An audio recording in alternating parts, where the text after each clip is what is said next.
ఉమ్మడి గోదావరి జిల్లాలో ఉపాధ్యాయ ఎమ్మెల్సీ ఎన్నిక గురువారం జరగనుంది. ఇందుకు సంబంధించి ఇప్పటికే ఏర్పాట్లు పూర్తి చేశామని అసిస్టెంట్ రిటర్నింగ్ అధికారి కాకినాడ డిఆర్ఓ వెంకట్రావు తెలిపారు.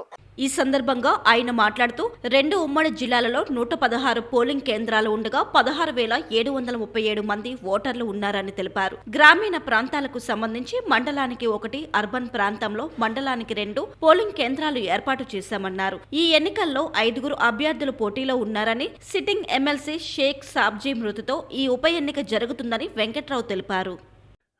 ఉభయ గోదావరి జిల్లాల ఎమ్మెల్సీ టీచర్స్ ఎన్నికలకు సంబంధించి మనకు వచ్చినటువంటి నోటిఫికేషన్ అనేది వచ్చింది. దాని ప్రకారం 11వ తారీఖు నవంబర్న మనం నోటిఫికేషన్ ఇవ్వడం జరిగింది. చివరికి అందరు నామినేషన్లు పూర్తి అయిన తర్వాత 5 అభ్యర్థులు బరిలో మిగిలారు.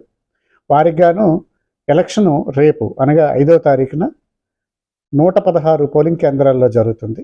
ఈ 116 పోలింగ్ కేంద్రాల్లో 16,737 మంది ఓటర్లు అంటే టీచర్స్ ఎవరైతే ఓటర్లుగా నమోదయ్యారో వారందరూ కూడా వారి యొక్క ఓటు హక్కును వినియోగించుకోవచ్చు. కాకినాడ జిల్లా వరకు సంబంధించి 22 పోలింగ్ స్టేషన్స్లో రేపు ఎలక్షన్ అనేది జరుగుతుంది. ఈ ఎలక్షను ఉదయం 8 గంటల నుంచి సాయంత్రం 4 గంటల వరకు జరుగుతుంది.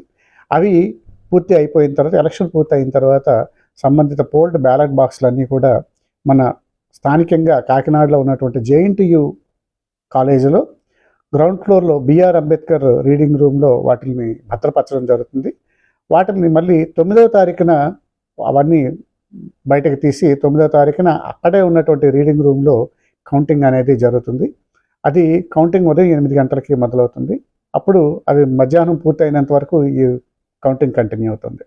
ఇందులో ప్రత్యేకత ఏంటంటే మన ఎలక్షన్స్ ఎమ్మెల్సీ ఎలక్షన్స్లో ఓటు వేసేవారు ప్రిఫరెన్షియల్ ఓటు వేయాల్సి ఉంటుంది. 5 అభ్యర్థులకు ఎవరికి preference, first preference, second preference ఏమేమి ఇవ్వాలనే దాని మీద వాళ్ళకి ప్రత్యేకంగా ఏర్పాటు చేయబడినటువంటి ఒక వైలెట్ కలర్ పెన్ ఉంటుంది. ఆ పెన్ ద్వారా మాత్రమే వాళ్ళు ఓటు వేయాల్సి ఉంటుంది.